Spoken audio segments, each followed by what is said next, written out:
base craft I just kind of made up in my head with stuff we have here at the library, and I'm sure you have this stuff at home that you can make it with too.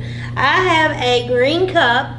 It's just a green paper cup. You can get this at the Dollar Tree, or if you don't have a green cup, you can use a white cup and you can paint it green with some paint, or you can use some crayons or markers.